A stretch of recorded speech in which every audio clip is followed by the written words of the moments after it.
Halo Mominers, sudah siapkah Anda menyaksikan big match Derby della Madonnina antara kandidat Scudetto Inter Milan yang masih bersaing dengan Napoli di papan atas, sangat ketat melawan, kok nggak ada ini? Oh iya, harus more standing dulu. Oh ya, melawan AC Milan yang ada di peringkat 9 untuk memperebutkan tiket ke final Coppa Italia.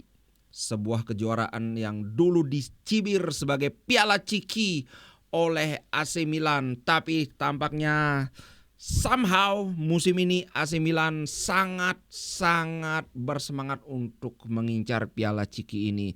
Terbukti dari bagaimana mereka merayakan dengan sangat luar biasa kejuaraan yang dulu mereka sebut Piala Arab, yaitu Super Coppa, dan mereka berhasil menang setelah melakukan epic comeback terhadap Inter Milan. Nah, apakah kali ini mereka akan menundukkan Inter Milan? Enak aja, tidak semudah itu Ferguson.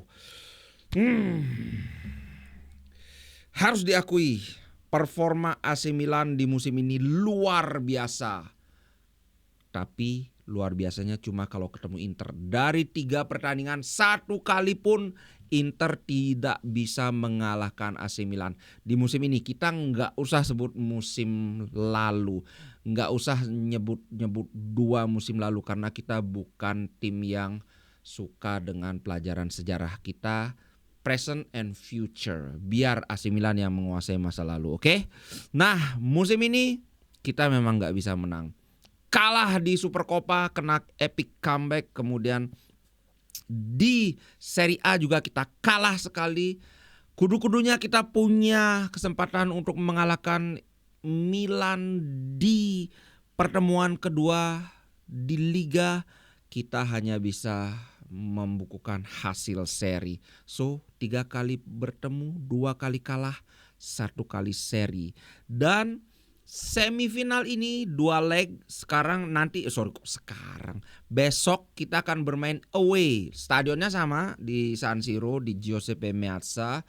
Tapi ini dihitung sebagai away. Bedanya cuma lokasinya sama, tapi yang beda itu adalah dalam hal penjualan tiket. Artinya tiket ini dibeli dengan dibeli melalui ya representatif AC Milan, sehingga mereka bisa lebih banyak menjual tiket ke supporter mereka. Tapi ya memang begitu, nanti ketika di pertemuan kedua yang itu adalah di kandang Inter, ya terbalik, kita yang jual tiketnya. Oke. Nah, seperti yang aku bilang, kalau kita lihat performa di apa ya, secara overall ini sebenarnya bagaikan bumi dan langit. Inter masih ada di Liga Champions, masih ada di Coppa Italia, masih memperebutkan Scudetto, kemudian di akhir musim akan bertarung di kejuaraan dunia antar klub. Sedangkan Milan, harapan mereka satu-satunya untuk piala adalah Coppa Italia ini. Karena kalau mau nyari Scudetto, sorry to say, itu tidak mungkin. Tapi sebelum kita lanjut, aku mau ini dulu. Karena aku sekarang ceritanya anak motor. Oke, pertama aksesori motor itu kita pakai. Nanti kita lihat apakah matching. Pertama, kacamata bulat vintage. Alright. Aku nggak nyari biar kelihatan ganteng ya, karena nggak penting bagiku buat ganteng. Yang penting keren. Oke, ini kacamata bulat. Kemudian yang kedua adalah jeng masker biru hitam. Alright, ini maskernya bagus. Ada kayak klep filternya di 2 sisi. Kemudian di dalamnya ada tambahan lapisan. So ini ada lubang untuk telinga, tapi juga ada penguncinya. Jadi kayak gini makanya. Seret. Ini dicantol di telinga, kelihatan ya. Kemudian ini di belakang, sehingga teka. Oke. Apa yang kurang? Tentu saja helm. Kebetulan aku baru aja beli helm guys, tapi aku nggak liatin proses ininya ya, proses unboxingnya. Helmnya adalah model Model klasik banget ini, kayak tentara Jerman gitu. Langsung kita pakai supaya kalian tahu gimana tampangku pakai helm. Alright, nah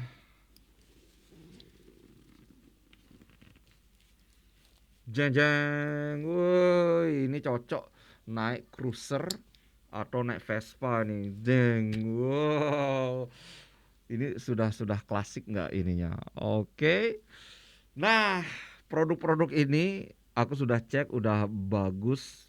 Seperti biasa aku kasih linknya di bawah ini, kalian lihat aja.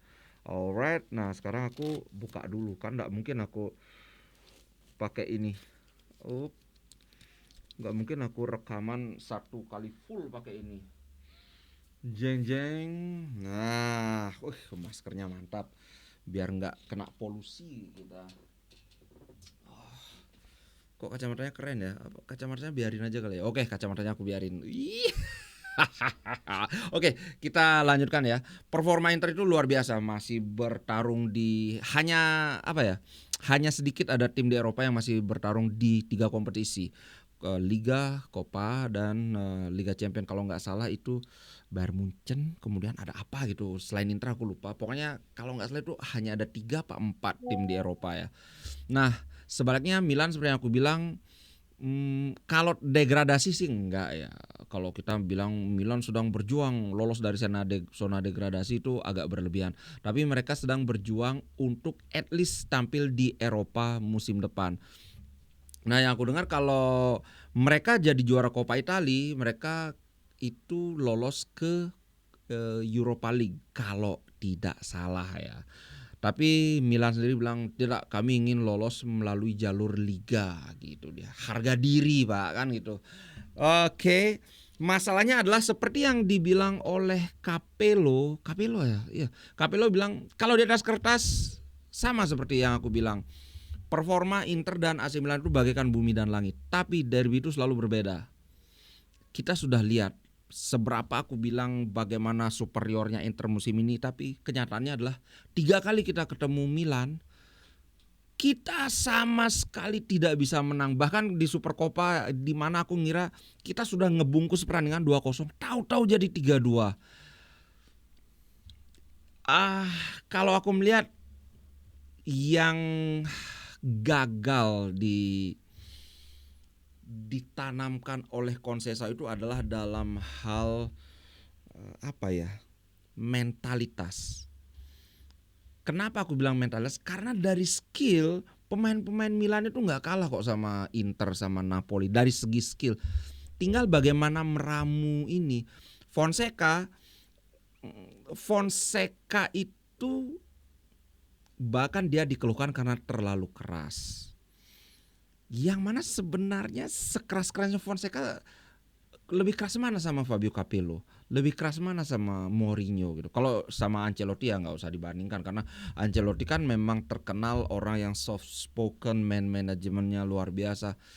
Tapi Fonseca kemudian akhirnya didepak. Conceição orangnya juga keras. Nah di sini tampaknya Conceição juga kalau kelihatannya ya masih mengalami penolakan dari ruang ganti Milan. Apalagi statusnya dia dulu adalah mantan legenda Inter. Cuman kenapa aku bilang ini masalah mental yang tidak berhasil diangkat oleh Conceição? Karena Milan setiap ketemu Inter itu performanya luar biasa. Ini kan masalah mental. Jadi perseteruan abadi antara Inter dan AC Milan ini nggak perlu diapa-apain, udah otomatis akan membangkitkan mental AC Milan. Gitu yang aku lihat. Nah, aku ngelihat bahwa seolah-olah apapun yang dilakukan Inter, taktik dan strategi itu bisa nihil di depan semangat juang AC Milan. Kalau aku ngelihat dari segi organisasi permainan, sebenarnya Milan itu jelek banget, terutama dalam transisi bertahan. Ketika mereka kalah lawan Napoli itu kelihatan banget pertahanan Milan itu memalukan. Bagaimana seorang Politano, pemain yang musim ini mungkin agak bagus, tapi kalau kawan-kawan bandingkan dengan Kvaratskhelia, bandingkan dengan Dumfries, ini jauh banget. Bisa-bisanya 3 pemain Milan tidak bisa menghentikan Politano. Dan golnya tercipta di menit pertama. Ini kan apa ya? Memalukan sih untuk tim sekelas Milan yang kita tahu dulu Milan itu pertahanannya itu bukan hanya paling bagus di Italia tapi di Eropa. Zaman Nesta, Maldini, Jaap Stam, siapa lagi ya yang dulu aku lupa. Ya itu dah pokoknya. Nah sekarang justru pertahanan mereka itu rapuh sekali. Nah masalahnya adalah Inter berkali-kali terjadi Inter itu keteteran di babak kedua, terutama menit 70 ke atas. Yang mana ini sebenarnya ironis karena di musim lalu itu aku ingat banget ada statistik bahwa Inter sangat jarang kebobolan di atas menit 73 atau berapa. Pokoknya kalau sudah sampai menit 7 sekian, anggaplah 73 ya atau 75 lah. Kalau sampai menit 75 Inter masih memimpin, kita bisa tinggal tidur, Inter pasti menang. Tetap sampai nggak ada itu cerita di comeback. Tapi di musim ini udah berkali-kali Supercoppa di Liga, bahkan kemarin sama Udinese kan hampir kita kena comeback kan dari 2-0 yang kelihatannya pertandingan udah kekunci, ujug-ujug tahu-tahu kita harus sport jantung sampai akhir. Nah, ini menurutku kelemahan terbesar Inter. Kalau dari sisi permainan, dari sisi strategi, aku nggak ngerasa ada yang perlu diperbaiki gitu.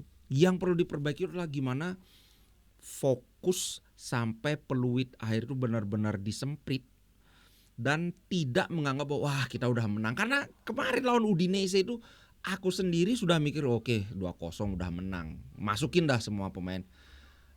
Tahu-tahu kita sampai memerlukan Sommer sebagai pahlawan untuk menyelamatkan kita dari equalizing goalnya Udinese dari tembakannya Luka, tembakannya Sole. Waduh. Nah, apakah hal ini akan terjadi? Aku harap tentu tidak. Karena sudahlah.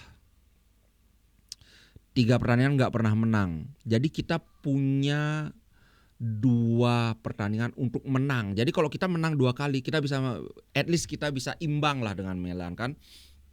Kalah 2 kali, seri sekali, kemudian menang 2 kali kan imbang. Tapi kalau misalnya kalah sekarang berarti kita kalah 3 kali. Walaupun nanti kita menang, walaupun nanti kita lolos, tetap aja statusnya kalah 3 kali, seri sekali, menang sekali. Nah, menurutku kita harus menang. Nah, cuman yang menarik aku ingin lihat apa yang akan dilakukan Inzaghi. Karena di satu sisi Milan adalah tim dengan pertahanan yang sangat buruk. Kalau kawan-kawan lihat di sini aku akan perhatikan Milan itu sudah kebobolan 35 gol. Paling banyak di antara tim 5 besar. Oke, Milan memang gak ada tim 5 besar, tapi secara sejarah Milan itu kan biasanya selalu di 5 besar. Tapi ini di antara tim 5 besar ini Milan paling banyak kebobolan. Bahkan kalau kita ya udahlah 9 besar, 10 besar, oke 9 besar lah ya. Hanya Lazio yang kebobolan lebih banyak dari Milan. Dan kita tahu Lazio itu penurunan performanya itu baru terjadi di sekitar paruh kedua musim kan. Di awal-awal musim Lazio kan bagus. So, apakah nanti Inzaghi memilih untuk mengeksploitasi lemahnya atau rapuhnya pertahanan Milan, atau karena kita main tandang mungkin Inzaghi malah memilih oke kita mainnya yang slow aja, kita main dengan ya kayak kita main lawan Arsenal, kayak main lawan Manchester City, bermain dengan pragmatis, yang penting menang 1 gol 2 gol, nggak usah ngejar mau ngebantai mau nyerang, nggak usah. Apakah seperti itu? Kita lihat menarik. Kalau perkiraanku sih Inter akan tampil menyerang. Karena perkiraanku begini.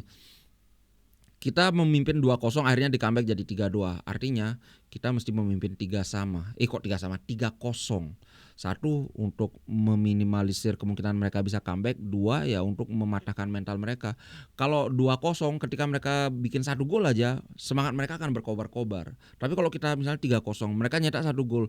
Aduh, masih harus nyetak 2 gol aja baru bisa sama ini. Motivasinya itu akan lebih rendah gitu loh. So perkiraanku Inter akan tampil buka-bukaan, bukan tampil bertahan. Lagian ngelawan Milan tampil bertahan malu lah. Menang pun malu. Itu kalau menurutku ya, tapi kalau menurut Inzaghi kan nggak tahu. Nah, itu sudah aku bahas. Sekarang kita bahas tentang pemain-pemain.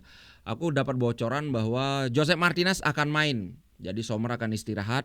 Kemudian di sisi lain yang aku bilang bahwa kemungkinan besar Lautaro tidak bisa bermain. Sekarang sudah terkonfirmasi Lautaro tidak bisa bermain. Masalahnya Mehdi Taremi juga cedera. Kemungkinan kita akan melihat duet Korea dengan Thuram. Arnautovic kemungkinan akan bermain di babak kedua menggantikan Korea atau mungkin menggantikan Thuram karena kemarin Thuram kan lama mainnya kan. Nah, di sisi lain sepertinya yang akan jadi penentu itu adalah battle di lapangan tengah, terutama Barella. Makanya aku pasang backgroundnya Barella. Barella melawan Tierney Reinders. Head to head antara dua gelandang tengah terbaik Serie A menurutku saat ini ya. Kita lihat dari overall penampilan, menurutku dua ini yang terbaik di Serie A. Siapa yang bisa memenangkan pertarungan ini akan otomatis mengangkat lini tengah, otomatis memperbesar kemungkinan menang. Itu kalau menurutku ya. Kalau Hakan seperti biasa, Hakan kalau lawan Milan itu selalu berapi-api, nggak pernah menahan diri. Kita mau lawan Parma nggak peduli dia, yang penting bisa gimana caranya menang lawan Milan. Kalau Hakan aku udah nggak ragukan lagi. Dulu itu kita kena comeback kan salah satunya karena Hakan ditarik keluar kan, dia cedera. Nah, semoga Hakan tidak apa-apa. Apalagi dia itu kan menit 60 sudah ditarik waktu ini. Waktu ini 3 hari yang lalu kan menit 60 dia digantikan oleh Aslani kan. So dia punya waktu yang cukup untuk istirahat. Tebakanku Hakan itu akan bermain 90 menit nanti kecuali kalau ada keluhan. Itu. Kalau dari sisi lini serang aku tidak melihat Thuram itu. Nah, Thuram ini kan dulu dia dibilang cedera. Aku bingung, kemarin itu kan Thuram kayak nggak maksimal mainnya lawan Udinese kan. Apakah dia sedang menyimpan tenaga untuk lawan Milan atau memang ankle-nya bermasalah lagi? Nah, ini aku nggak tahu. Kalau dari Inzaghi, walaupun misalnya benar ankle-nya bermasalah, terus dia akan diam aja. Ngapain ngasih tahu musuh kondisi kita kan? Itu Thuram. Nah, duetnya Korea, apa yang mau kita harapkan dari Korea? Orang dia tubrukan aja takut. Mungkin kebanyakan minum kopi tubruk, dia ngerasa udah sering tubrukan, nggak mau lagi tubrukan sama pemain di lapangan. Itu mungkin aku nggak tahu. Oke, jangan lupa jam 3 kita jam 3 Wita biar nggak salah ya. Aku ini kan dulu biar pertandingannya itu ya betul jam 3 Wita. Kalau kawan-kawan di WIB itu jam 2. Kalau kalian di WIT atau waktu Indonesia bagian timur itu jam 4. Jangan sampai salah. Oke, seperti biasa tentu saja kita akan live reaction. Alright guys, itu dulu untuk preview pertandingan kali ini. Sampai jumpa besok dini hari. Ciao.